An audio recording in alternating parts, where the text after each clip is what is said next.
Hello, all you coin aficionados out there, and welcome to DC Coin World International Coin Channel.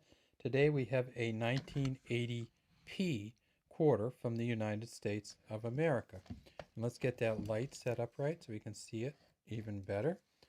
Um, and at the top, you can see that it says Liberty under George Washington's chin. George is facing to the left. It says "In God We Trust," and then it says 1980. And then back here behind the ribbons in his hair, ponytail essentially, there's a P. Now, there are some error coins that they sell as filled in errors. So this is probably one of them where the P has been filled in.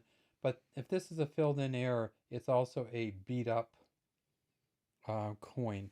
And we can kind of look at it under the microscope, under the magnifying glass, and see that this is most likely a filled in error, but it's so beat up that it could have filled itself in, but probably not. A filled in error in better condition than this still wouldn't be worth much. It would probably be worth, $2 to $3 plus shipping.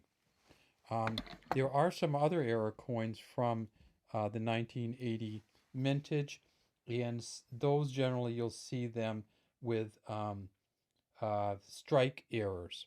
So there's one that I've seen that doesn't have all of "In God We Trust." It just kind of got flattened out. There's some that have the planchet, the bite out of the planchet um, in. There's one that somebody has that they say that it's actually peeling. The lamination is peeling. Um, there are some that they call broad struck.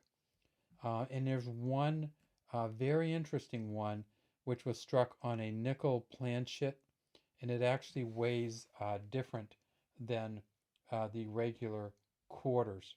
So that one on a nickel planchet, you can tell by weight, and I think NGC or somebody actually certified it. Um, ANACS certified it as having been struck on a nickel planchet.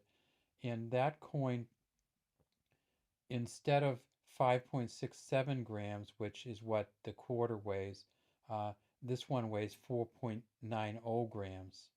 So it's actually just a tiny little, it's a nickel-sized quarter. So that's kind of a fun one. But in general, we don't find a whole lot of real collectible 1980 quarters.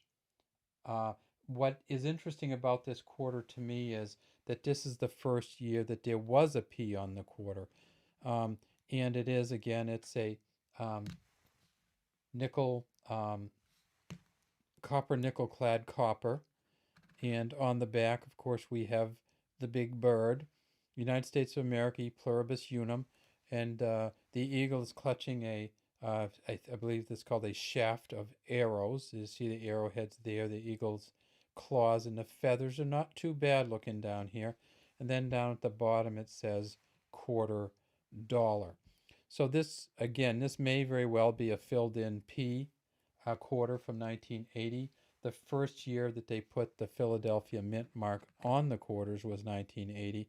So that may add a little bit of value to it, but as you can see, this one's not in great shape. So, um, you know, you want to buy this for $1, go ahead and buy it for $1. You want to spend much more than that, I don't know that you want to do that for this particular coin. I should say that in 1980, in the P, they actually, because they added the mint mark, they actually struck more than usual. They struck almost 636 million of these. And the D variety, which with the D here, they struck 518 million. So they struck a whole lot of them. They're not a great value. Even this one, if it is a filled in P variety, you'd like to have it in much better condition than this if you're going to spend much money for it. But once again, keep it because it shows a change in the years. And this is the first coin ever to have the P on it. The 1980 coins were the first ones ever to have the P from the Philadelphia Mint on it, other than some nickels struck during the war out of silver from Philadelphia. All right, that's all we have today for the DC Coin World International Coin Channel.